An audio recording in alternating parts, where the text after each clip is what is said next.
Hey y'all, it's another episode of The Swirl Suite, and this week we talk with co-founders of Hispanics In Wine, Maria Calvert and Lydia Richards. So these two met at a PR firm they were working at in New York some years ago, and Maria is from Ecuador and Lydia is from Panama. They're both Spanish speaking, they're both women of color, and they decided that they wanted to create something to reach out to their community. So Hispanics In Wine was born. Listen to their full story here. Cheers. Welcome to the Swirl Suite, everybody. Happy Wine Wednesday. What's up, Glennis, Tanisha? How y'all doing? What's happening? Nothing much. DC is about to open back up. How y'all feel about that? Look at my face. Nobody else can see that. It's a podcast. I have mixed reservations only because I don't think people have really taken this thing as serious as they should have. Mm-hmm. And if public transportation, i.e. WMATA, Metro, is any indication of the readiness, I don't think we're ready because they can't control the crowds. You can't stay 6 feet apart on the subway during rush hour. You can't do it. So I think that's my pet peeve about it. So I know it'll do good for the restaurant. I know the restaurant industry and other small mom and pop businesses downtown really need the city to open back up to survive, but I don't want nobody to die because of it. Mm-hmm. Yeah, they haven't given us a date at work with my full-time job, but they are taking surveys on what we need to return. Mm-hmm. So I don't know what that'll look like. So I can't even imagine. Me either. I know one thing, I'm not getting on that damn subway till this thing is way past the regular. Oh, that's the flu. Oh, okay. No, I'm not getting on the subway. No. Yeah. So I got to work that out.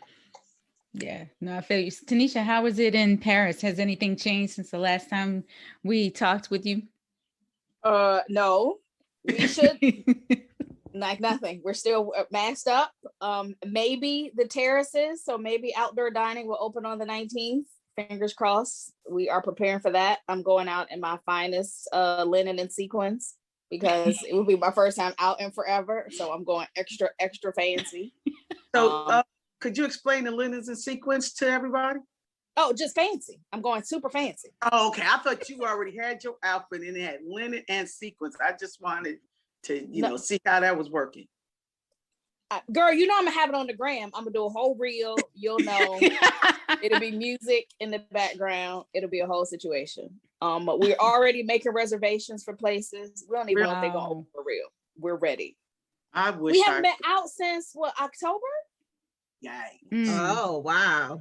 Yeah. And we get to stay out late too. Our curfew will be pushed back to 9 o'clock. Girl, dang, they still doing that curfew thing? Oh my goodness.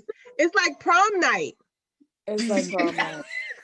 Yeah, with a few small changes, okay? With a few small changes. You know what happened on prom night, Tanisha? Oh, that's what I'm saying, small changes.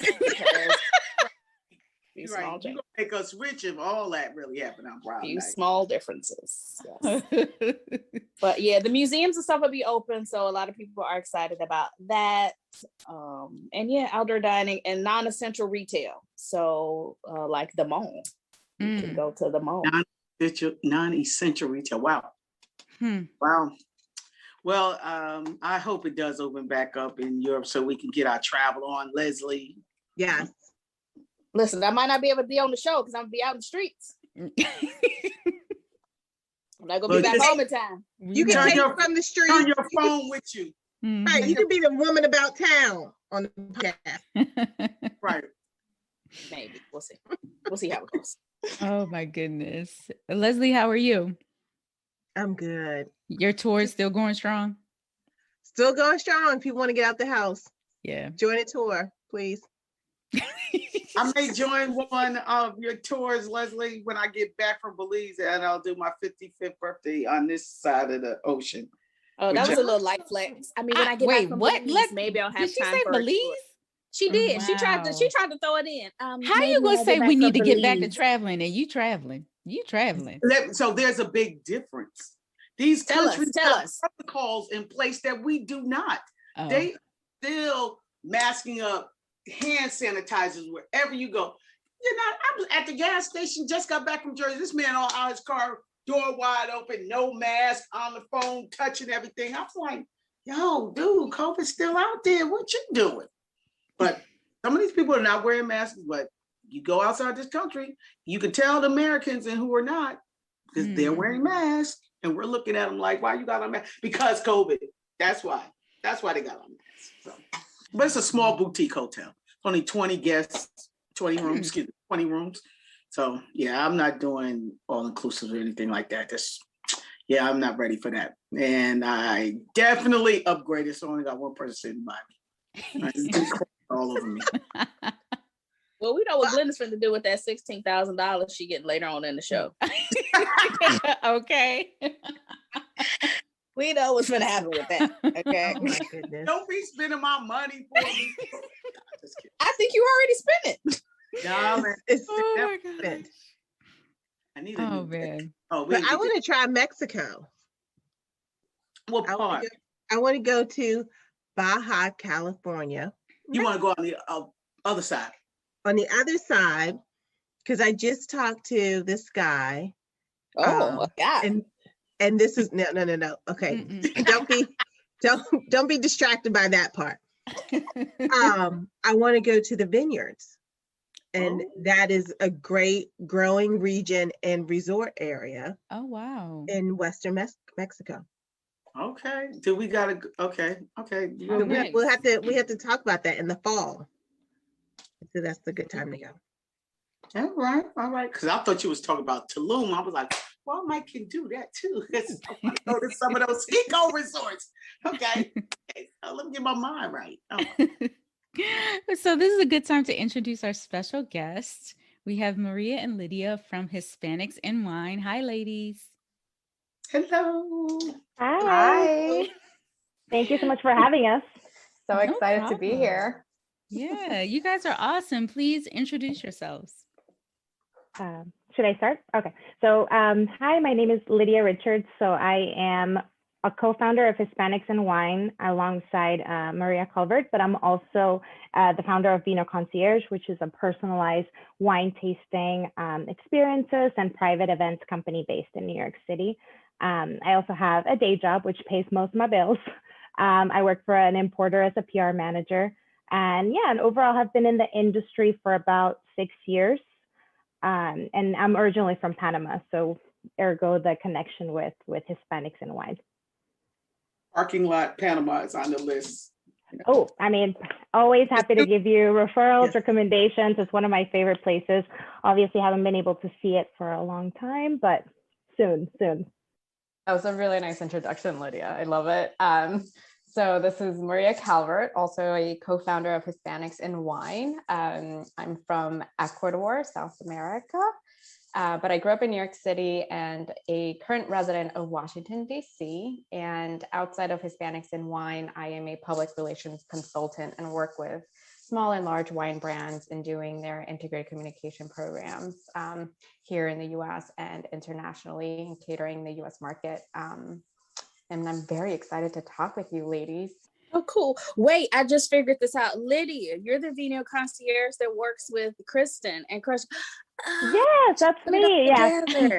Small world. But yes, I do the Crush Global virtual experiences with her. We've done a few over the past couple of months.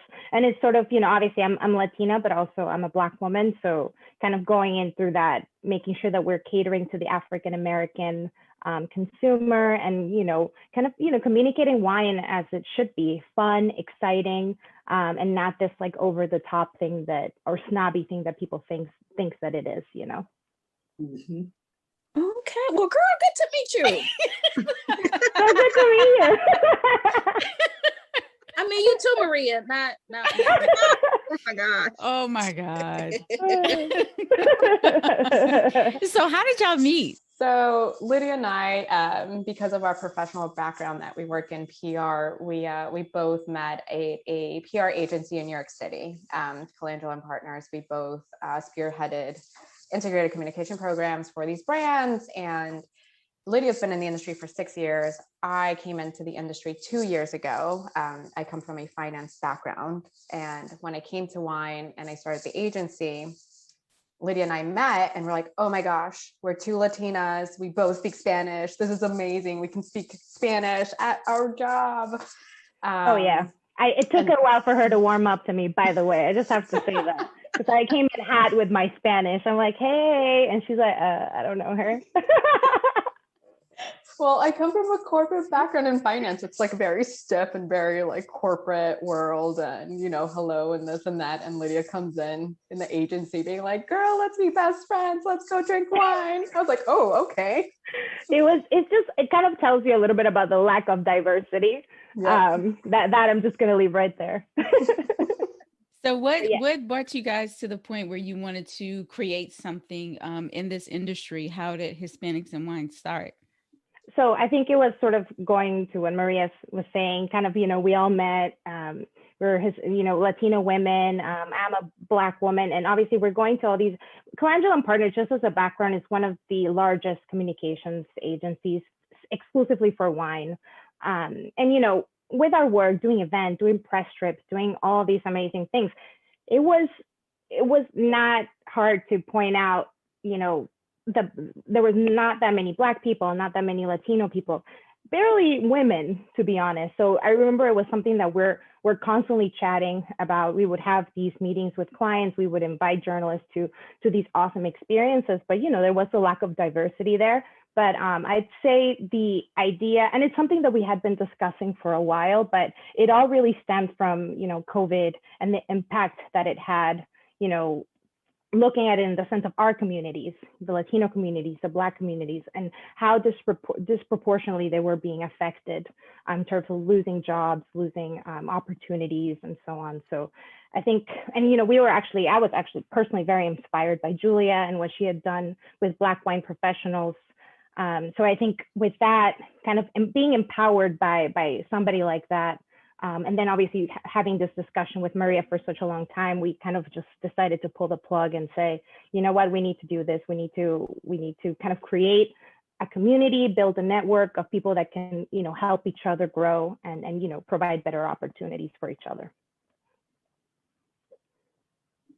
I think that's really cool because I think I was reading your Forbes article that just came out. Congratulations on that. That's awesome.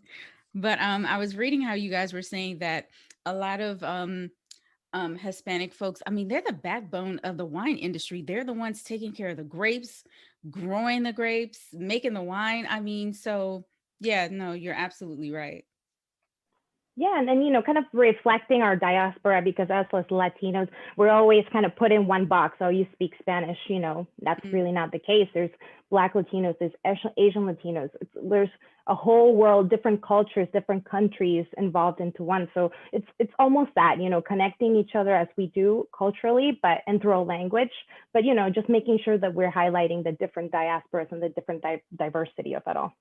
So talk about Hispanics in Wine. What are some of the initiatives that you guys lead? Maria, I can let you speak. Sorry about that.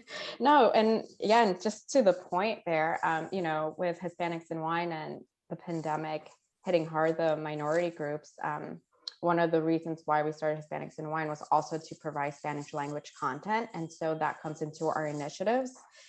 You know, we do the Spotlight series, which we interview different trade professionals and wine professionals in Spanish and English to talk about their journey in the wine industry, to tell us how they got their work, how the education, the training, so that way we can also share this valuable insight with our audience and folks who are trying to navigate the space, trying to reach, you know, a sommelier, or if you're trying to be a PR communication professional. And also to become sort of like mentors to these folks. And anyone like myself or like Lydia, who came from a different industry, when you come to this industry, you don't really know the ins and outs and the ropes. And that's why we're here to help those who have an interest in coming to this side of the world. So I think that's really important for us. And one of our core initiatives is the Spotlight series.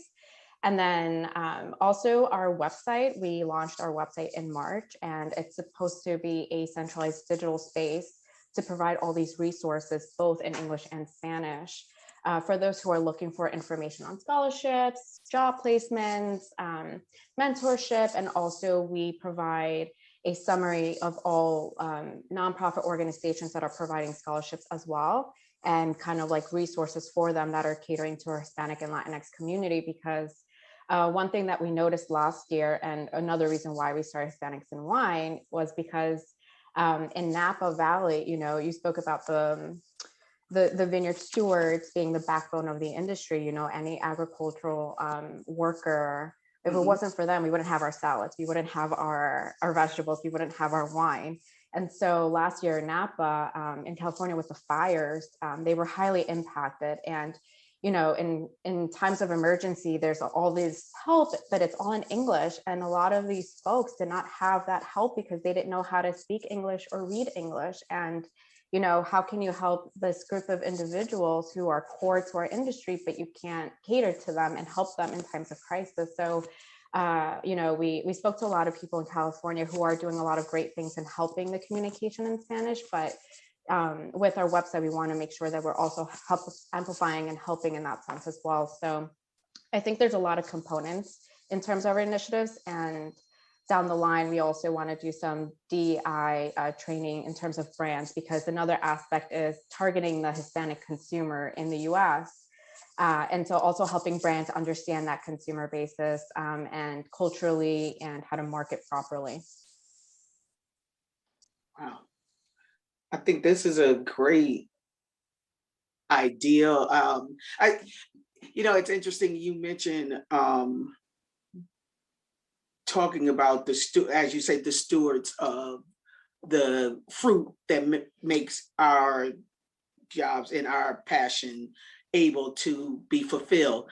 When you talk about how they were impacted by the fires, I don't think that really came across in this industry as blatantly as it should have come across a lot stronger than it did, because you almost have an environmental justice issue where this is concerned, because dealing with, you know, if there's a contaminated water issue, the environmental justice groups, they jump on it heads first. Like, we got to get it in this language, or, you know, we got to make sure it's getting to these individual via this mechanism, you know, the mechanisms to get the documentation to them. And then what, as you said, to get it to them in a language that they can actually read. Do they have access to websites and computers and things of that nature? So is it still being put in the newspaper, you know, things of that nature? So to me, that resonated. It's also an environmental justice issue, because, you know, you have to really think that if they don't cultivate the grapes, we don't get the wine. They don't pick the fruit, we don't get that produce, and so on. And we got to make sure, you know, that all individuals, from the people, the stewards, all the way to the marketers, all the way to the consumers, understand what's happening and what's available to them. So 100%. And like, and to your point on that, you know, we spoke and interviewed this wonderful girl, Gabi Fernandez, who's based in California. And she and I had a very similar childhood experience where, you know, I grew up in New York City since I was 4 years old, but my parents came into the country not knowing English, and they had to learn it, you know, through their jobs and, you know, through just people.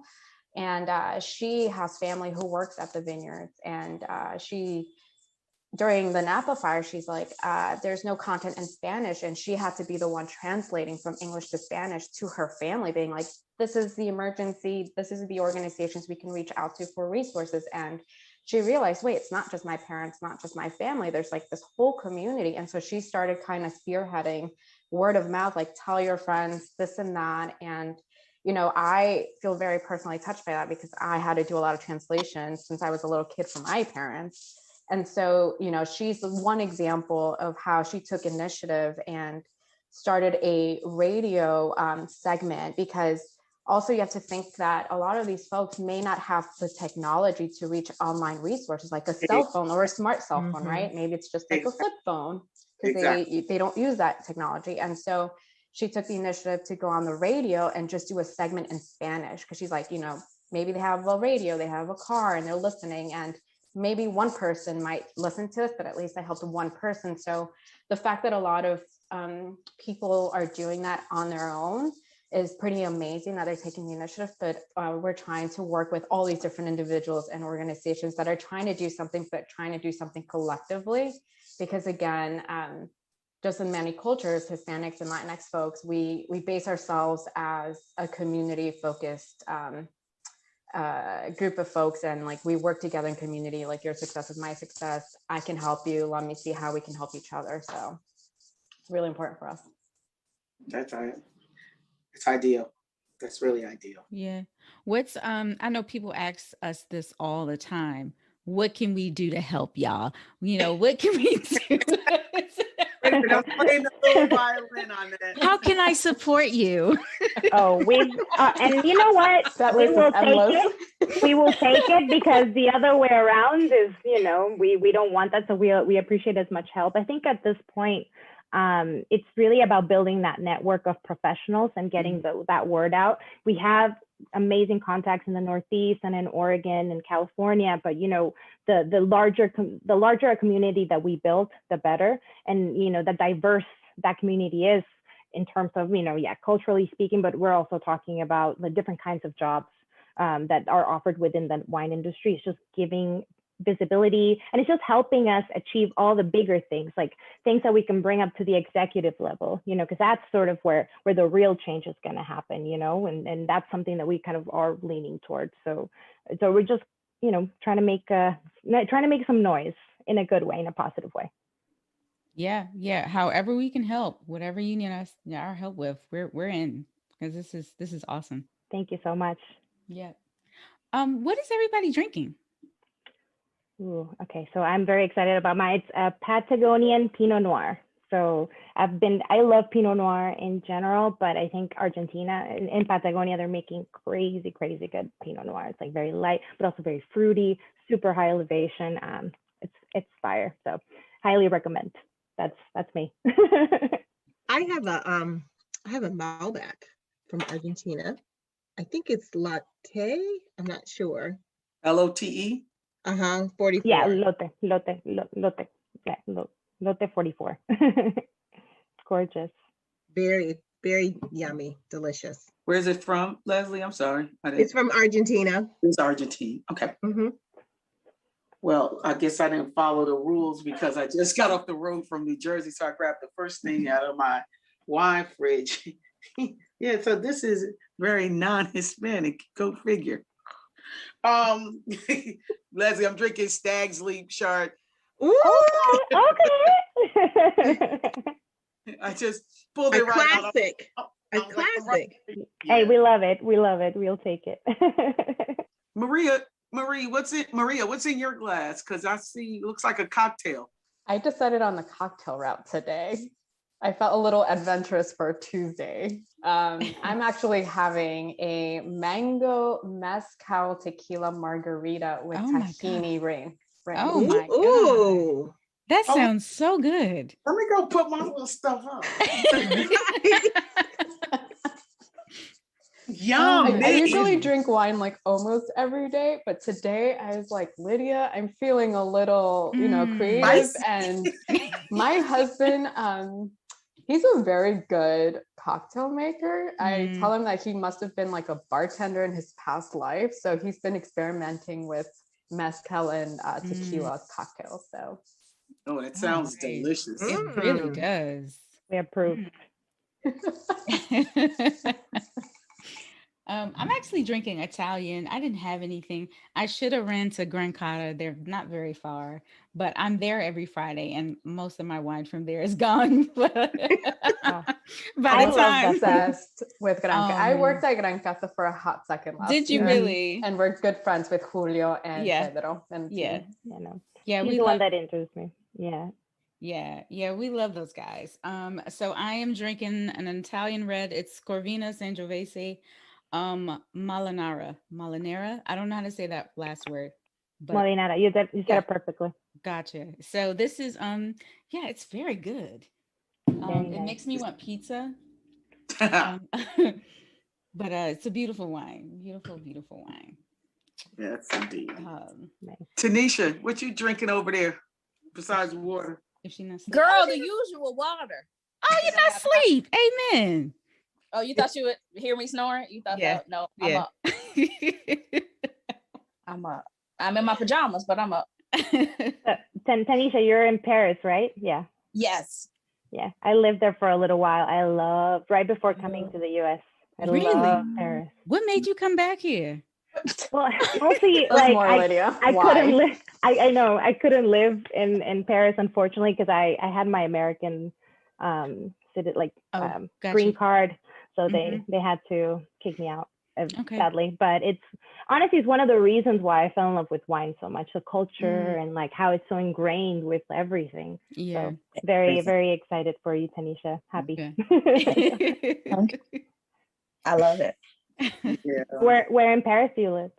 I'm in the 10th near the Canal Saint Martin. Let me stop saying that on live. Oh yeah, maybe. You're like who de la. Beautiful. Oh, that's funny. So, guys, this part of our show, we're just gonna ask you some random, not so rapid questions. So to tell you the backstory on our money question, I don't know, this started like some months ago. I would ask, if you had $1,000, what would you do with it? Then we went up to $2,000. So now we're up to $16,000. So that is the first question. If you had $16,000, what would you do with it? My impulse will be like spend it on something ridiculous, but I think this year has taught me, or in general, I want to build wealth. I don't want to just. So big chunk of that 10,000 is going to go to the stock market. I'm just going to buy a bunch of stocks that make sense and do that. And maybe the rest of it, I'll blow it on a trip somewhere. Anywhere at this point. Gosh. Maria, what about you? That's a smart answer, Lydia. So good with the money there. Coming from my financial background, I would do the same, diversify my portfolio of investments. Maybe tap into some real estate, maybe a little bit if I can. But whatever's remaining, I would travel because I have a travel bug since college. And if I can go anywhere, I would go to South Africa for like a legit like safari trip, like luxury safari trip. Oh my God. South Africa is like top of my bucket list. So yes, fingers crossed I get there eventually. Same girl. I'm coming. We're all coming. Happening. It's beautiful. We hopping in somebody's luggage. I think I would do Belize? Oh, that's already done. That's paid for, baby. I think I would do some home renovation. I want to redo my bathroom and my deck. I know that's where I would put it. Well, some of it, because to redo that bathroom is going to be more than 16, but at least I'd get deck done and start on the bathroom. So. And by the time we get to a couple more podcasts, I'll have enough to do the rest of the house. Leslie, what you doing? That's a good question. I don't know. Maybe I'd take the summer off. Bum around and enjoy myself for the summer. That would last you maybe 2 weeks, and then you'd be like, I'm bored. I'm going back to work. You can't sit still, Leslie. You'd be like, I don't like it. I would. You know what? I'd like to try. Okay. At least have the option. That's fair. That's fair. What about you, Sarita? Me, I probably need a couple more thousand for this, but let's just say, I would like a small boat. I don't need like a big yacht, but a small boat. I've always been obsessed with water. So I would learn how to drive a boat. Perhaps that would be the first thing. So I don't know how much that costs. Step one. Boat lesson. The lessons aren't expensive. A captain's license. Is that what it is? Any kind of licensing you need. Okay. Yeah. Right. So maybe next week we could get the boat. But first, okay. All I can hear is theme song for Gilligan's Island. And I heard Love Boat. He said small boat. Small boat. Still, I just, Well, you know what? Even a small boat. I mean, the boat purchase itself is not that bad. Mm-hmm. It's the gas. To take it out, it's like $1,000 to take it out. Yeah, and maintenance in general, and docking fees and all of that, like trying to hold it. But I mean, listen, we got more episodes, so the money just gonna keep going up. You're right. You're right. Oh, just sit right back in your hair. Because I have to admit, of course, I would use it for my leisure, but I would also use it as another like side business because there are only 2 Black boaters in business in DC that I know of. Wow, So, very small market. Yeah. And are you talking yachts? You're talking yachting? No, just like a little, I don't know, just a small boat like that fits like barely 8 people. A small boat. That's not a yacht, right? That's not a yacht. No. Yeah. No. Small. It'd be like a catamaran, right? A catamaran. Is that how you call those? The ones that you catamaran. I think it's one of them where you can like do like the drinking trips, or maybe I'll just be a guest. Make that super Hilarious. I'll just drink in the boat personally, but we'll bring the wine. Yeah. So now I got to do boat research, but yeah, that's my answer. And you actually gonna do boat research too? Without playing? I would. It'd be a little side hustle. Yeah. Mm-hmm. Yeah. Oh yeah. Yeah. Yep. You could keep it. I don't know if they still have that marina over there, but what, in Southwest? Yeah, Buzzards Point. That was the one that was the historically Black one until they started building the stadium and everything over there. Yeah. That was the one over there. But it's I don't know what it's called, but it's still over there because I had a boat for my 40th birthday, and it was that's where we left. Okay. Yeah. Yep. All right. Next one. Did everybody go? Tanisha, did you give your answer? I was hoping you were skipping over that. No. Okay. No. I should just be like, yep, gave it. Next question. Okay, so I already got Botox. I've already been on a trip. I've already bought camera equipment. What's left? A new wardrobe. Okay, you didn't mention that yet. Wardrobe. Yeah, probably wardrobe. Some new heels. I'm saying some new heels. Some heels to actually walk around the city in. No, to walk to the Uber to get in to get somewhere. And then like an extra fancy dinner for when they open back up. So like a 7 Michelin star restaurant. Wow. Yeah. So we're going over the top. And that's probably all my money, that and a pair of shoes. That's it. Okay. That's fair. I changed my statement. I'm buying a ticket and going to Tunisia. And then come have dinner. Just meet me there because none of my friends here. They'd be like, we can share. I can share my bounty, and then we can just make it a bigger thing. There you go. Yes. Mm-hmm. There you go. I love that. By that time, Sarita have had her boat in his boat. There you go. I'll go with Sarita. Yeah. Lydia, you can go with now we Tanisha. talking. Listen, that catamaran could make it over here, okay? No, I'm gonna wait after Sarita's lessons. So right. I don't know about lessons and license, okay? Right. Got no license. Oh, that's hilarious. You just had 2 paddles just pushing her way trying to get to gosh. Europe. Right back. That's funny. I ain't gonna say that no more. Okay. All right. So next question. Name your summer comfort food. Ooh, easy for me, ceviche. That was my answer. Oh, sorry. Same page. Just like fish. Likewise. Yeah, fish, citrus. It's just fresh and beautiful and gorgeous. Any kind of ceviche. Maybe Yeah.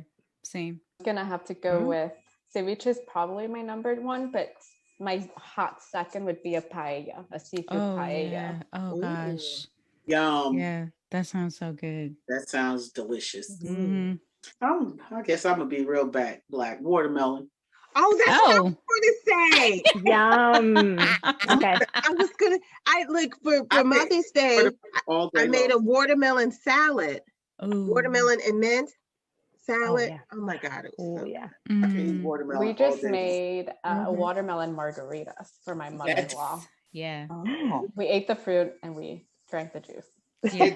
Y'all really I are. like Y'all it. really are going hard with tequila. I love it. I love it. Mhm. Tequila get a bad rap. I love it. Cinco de Mayo hard, huh? This is so simple. At first I was thinking a popsicle, but I'm like, is that really food? But like for me, yes. It's comforting. Yeah, maybe corn. I really like Ooh, grilled corn on that's the a cob. good one. Ooh. That's a really good one. And if you give me that Mexican corn, then even better. Yep. But yeah, I'm gonna say corn. Yeah, because that's actually food. Okay, corn. That's awesome. actually food. Right, because a popsicle, like, is that really food? But it's comforting to me. Right. Yeah. Because we don't have air conditioning, so comforting to me. Oh. Yeah. Yeah. That's Popsicles fair. are just delicious. Yeah. Very Especially much. when there's vodka in them. But you know, that's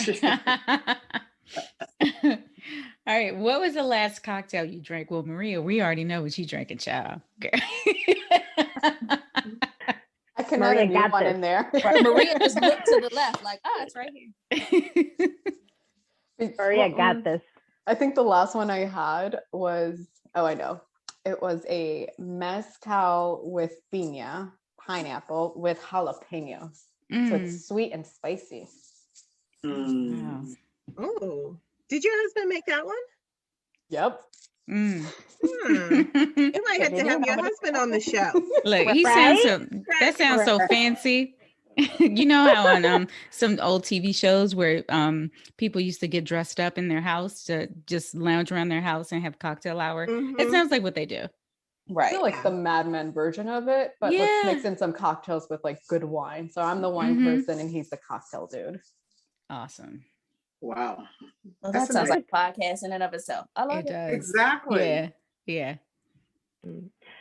So last week I was in Santa Barbara. It was my first time and it was awesome. I went to this Spanish restaurant and they had a saffron gin and tonic that was so good. You're To die. speaking my- Gorgeous. I've never had a drink like that. So that was my last cocktail for sure.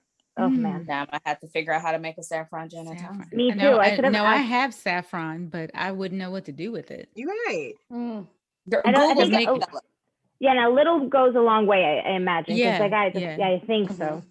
Mm. But it was That's interesting. amazing, refreshing, delicious. You know, my silly stuff, I'm thinking saffron rice. I was like, what? Ooh, that too. Yeah. Right, just molded up in the bottom. Just molded in the bottom. That's what it was. All at the bottom, like It was like a simple syrup. They just that's did it, that. you know. That's funny. Okay, bring me on. It's fine.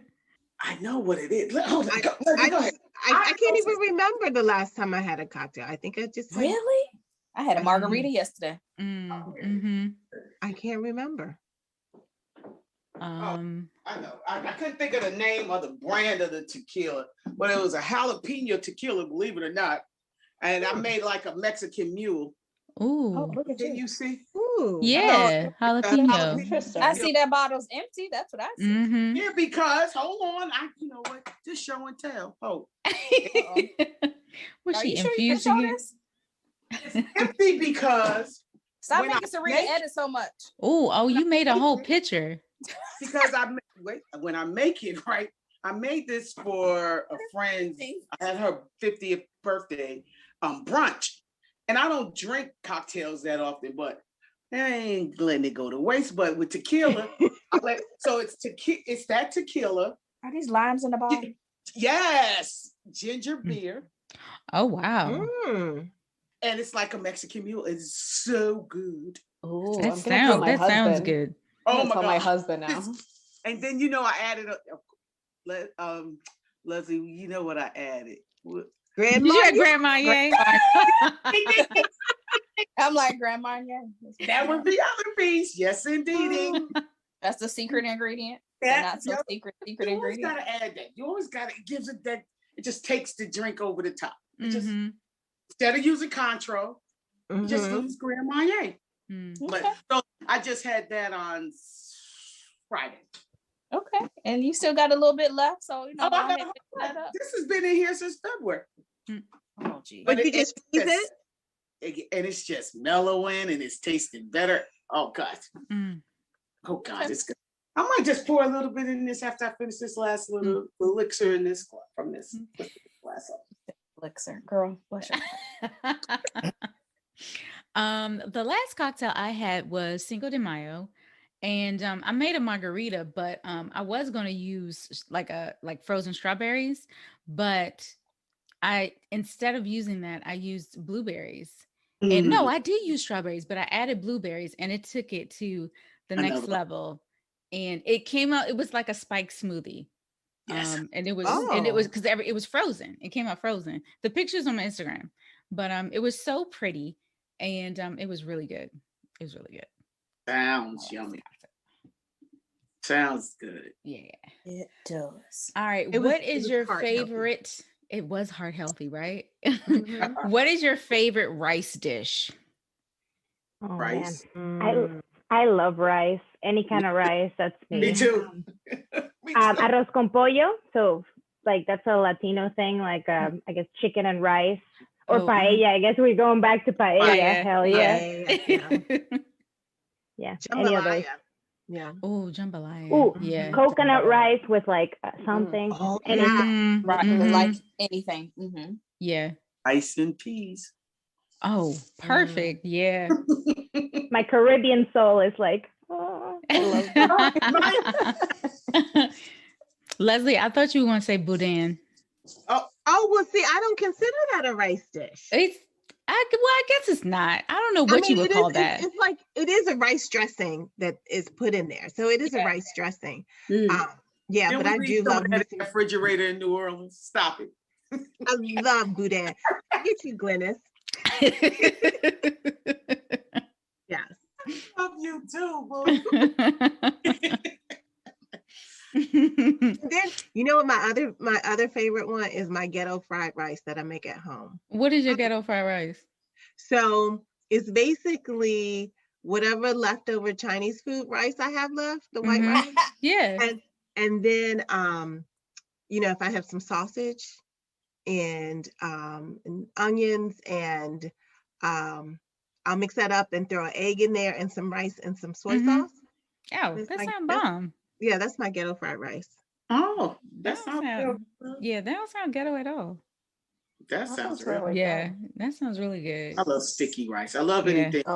Yeah. The way the Thai make their rice. Oh gosh. Like mango sticky rice in there. Yeah. That's so good.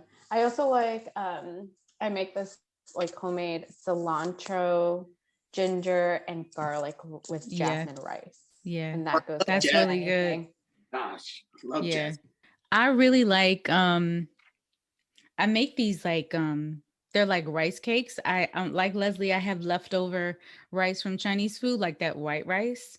So I put it in a bowl and add an egg, some seasoning, and a little bit of flour, and I make it into a patty, and you just sear it in a cast iron pan, and like I eat it for breakfast with eggs and bacon. Oh wow. Sounds so good. Really good. That sounds good. Yeah, it's like crunchy. Yeah. It's really good. It looks good. She posted videos in her stories before, and I'm like, dang, that looks good. It's pretty good. Dang, that looks delicious. Yeah. I wish I loved to cook like that. I just wish I had a friend invite me over. I'd eat it. My favorite part of a rice dish is like the bottom that it's like in Panama we call it con colon. I don't know how so good. Yeah, love that. That's so good. It's the crunchy part. Yes. Yep. Yep. I have some Dominican friends who are like, save it. Exactly. I'll scrape that on my own. I'm just eating it. Yeah. That's like the fun memory I have with my mom cooking rice is like, leave me the bottom and scraping it off with a spoon. Yes. So, can I ask a question, Madam Director and Programmer? Oh my gosh, of course you can. Stop it. So with your company, has any of the like South American wineries reached out to you all to partnership, because they have a little money down there? They could be helping out. trying to get the word out up here and helping you all. So if they're listening, Las Vascos, what else? There's quite a few. So I guess that would be just my question. Have you all reached out to them? So partnerships, whatever. Well, I think so. Funny enough, so the importer that I work with, Taub Family Selections, Los Vascos is one of the biggest clients. So it's funny, but we've had some outreach. I mean, from South America, from Spain. I think we're right now at a point that we want to focus on the Latino professionals in the U.S. But that being said, obviously, we have so many initiatives that we're currently working on where these partnerships will take place. And we're also thinking about working with associations, Wines of Chile, like, you know, the bigger ones that will help promote the entire country as a region. So it's on the works, but Maria, feel free to add anything that you No, I think that covers it. Just okay.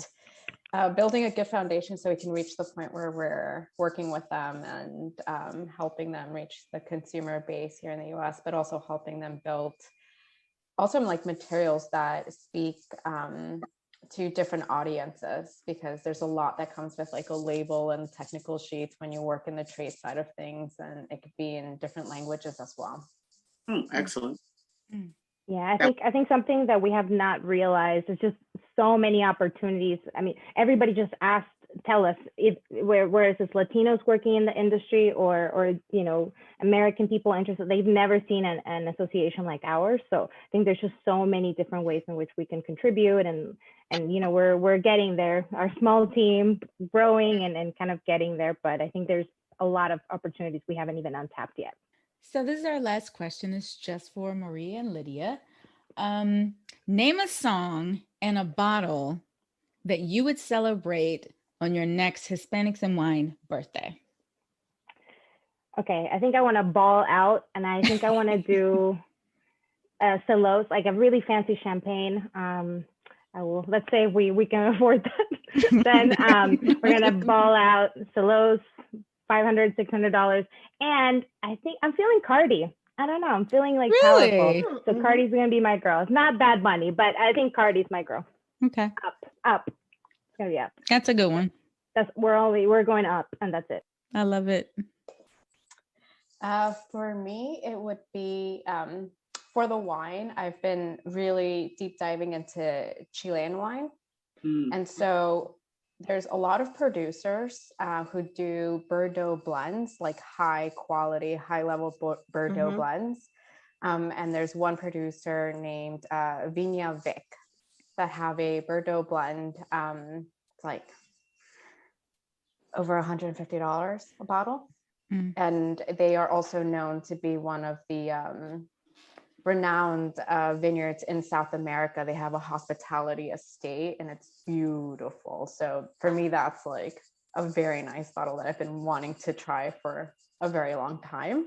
And as for the song, I've been nonstop watching the new Selena on Netflix show. So I'm going to go for a Selena song here, and I'm going to go for Beady Beady Bam Bam, because it's like the heartbeat. So I feel like it's like the heartbeat of the Bordeaux, like red wine. How creative. That's awesome. Love that. Yeah, that was great. Well, girls, this was so fun. Thank you so much for joining us. Thank you so much for having us. You guys are amazing. One Thank day we can go on your boat.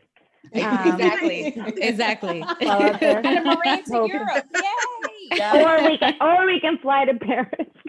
Yeah. And ball out with Tanisha over there. Yeah, I love that.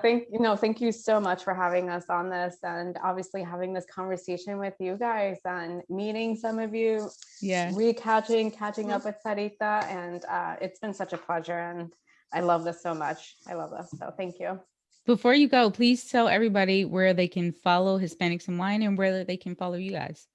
Yes. So Lydia, go for the following. I just can't stop chatting. So yeah, you can follow us on Instagram at Hispanics in Wine, or our website, www.hispanicsinwine.com. Or personally, you can follow us, our personal Instagrams, Maria R. Calvert, or mine, Vino Concierge. So looking forward to chatting and talking with you guys. And hopefully we can do this one day in person. That's the goal. Yes. Yeah, that'd be great. That would be nice in Ecuador and Panama. We welcome you. Open Yeah. arms. They don't necessarily got to be in the U.S. So hey, Mhm. Exactly. And I must suggest to tune in on the Spotlight series on Instagram because they're really great interviews, and we have some DC folks on there too. Oh, nice. Well, thank you. Thank you. Cool. Ladies, any announcements? Leslie, Tanisha, Glennis? Just that I'm going to stay on land, so somebody will be able to call whoever when y'all get on your boat. No, okay, I'm sorry. Somebody call the Coast Guard. Glenda's gonna see the smoke coming up, and she's gonna call first. Okay. Call for help. There's got to be somebody. No, okay. No, nothing. No, I just had a good Mother's Day in Jersey and just got back, so no, chilling. Oh, yes, and happy Mother's Day to the moms. I don't know if you guys are moms, but happy Mother's Day. Happy No? Mother's Day. Okay. All right. Happy Mother's Day. And a cat. Happy Mother's like Day. Oh, Yeah. yeah. None of us are mothers either. I got a plan. That's what we're doing. Well, Leslie, you're a mom. Yeah.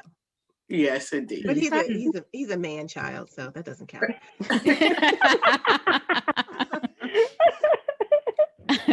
Oh, man. We have the wine concierge. We have our first in-person tasting this weekend. Oh, wow. In Southwest DC, we're pouring from our spring collection. So Very nice. Oh, we have nice. some really good. What's the location? Location, all that good stuff. It's hold on, I'll tell you in just a second. It is Southwest. It's right on the waterfront. Waterside Towers Complex Oh, nice. in Southwest, and it is on 907 6th Street, Southwest, Washington, D.C. Oh, so now we can all show up. Thank Mhm. you. Yes, Yeah. yes, that will be great. We will I be may swing collecting by at the with door. my husband there and say hello, have some There wine. you go. Well, ladies, that wraps up the show. Thank you for joining us. Thank you. Thank you so much. That was great. I love it. Don't forget to follow all of us at Swirl Suite on Instagram or us individually. I, Sarita, and Buy Me Up, Tanisha at Girl Meets Glass, Glennis at Vino Noir, and Leslie at Vino 301. Cheers.